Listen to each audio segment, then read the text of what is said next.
గుండెలపై పసుపు పచ్చ బొట్టు గీతుకున్న తెలుగుదేశం పార్టీ కార్యకర్తలకు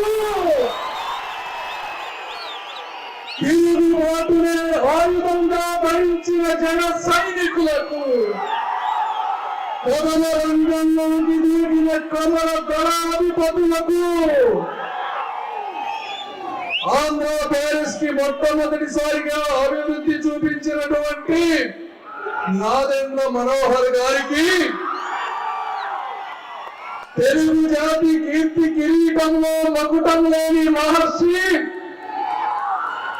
4 పదుల రాజకీయ ప్రస్థానంలో అడుపెరగని రాజర్షి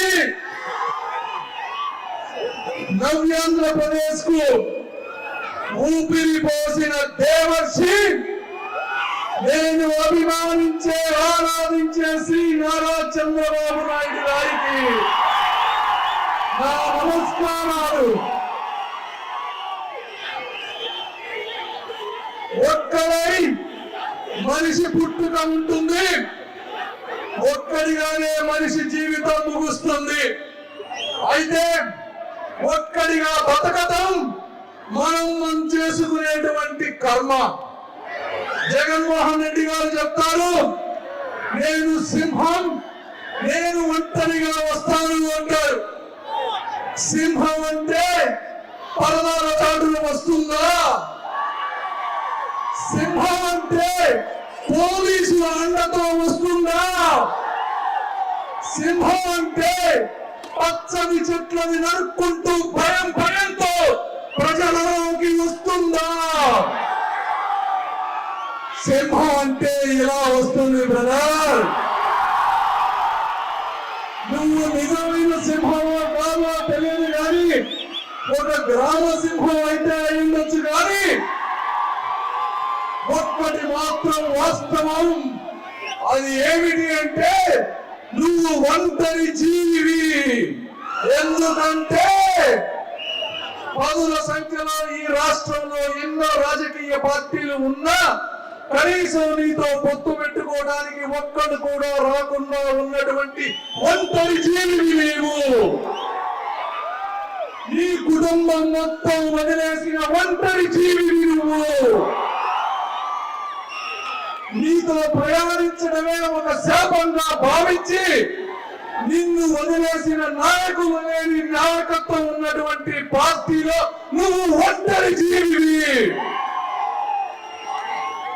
నీ జ్ఞాపకాలు ఎప్పుడెప్పుడు మర్చిపోవాలో అని లోకమంతా నిన్ను వదులుకోవాలని చూస్తున్నటువంటి ఒంటరి జీవి నువ్వు. నీకు తోడుగా మనుషులని వదిలి డబ్బునే నమ్ముకున్న ఒంటరి జీవి నువ్వు. ఆఖరిగా నీ అంతరాత్మను సైతం వంచిన ఒంటరి జీవి నువ్వు జగన్మోహన్ రెడ్డి గారు. ఇలాంటి మీరు మీ ఒంటరి తరంతో రాజధానిని నిర్మించలేరు, పోలవరాన్ని పూర్తి చేయలేరు, ఒక రోడ్డు వేయలేరు, ఒక ఉద్యోగం తీసుకురాలేరు.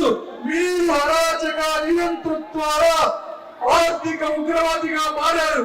మీలాంటి వ్యక్తులని రాజకీయ ముఖ చిత్రం నుంచి శాశ్వతంగా సమాధి చెయ్యాలని తెలుగుదేశం పార్టీ కార్యకర్తలను జనసేనకి, అసెంబ్లీకి, పార్లమెంటుకు తెలుగుదేశం పార్టీకి ఓటు వేయాలని, అదేవిధంగా ఈరోజు పవన్ కళ్యాణ్ గారు దశాబ్దాలుగా జరుగుతున్నటువంటి వర్గ వైషమ్యాలని కలిపి అన్నదమ్ములుగా మార్చి సమాజాన్ని ముందుకు తీసుకువెళ్లాలనుకున్నటువంటి గొప్ప సందేశాన్ని మనం తూచా తప్పకుండా పాటిస్తూ అందరం కలిసికట్టుగా జనసేన, టీడీపీ అభ్యర్థులను గెలిపించాలని కోరుకుంటూ ఈ అశేష ప్రజానీకానికి హృదయపూర్వక కృతజ్ఞతలు తెలుపుకుంటూ సెలవు తీసుకుంటున్నారు.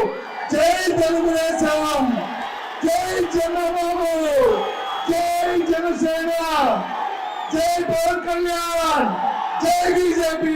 Thank you.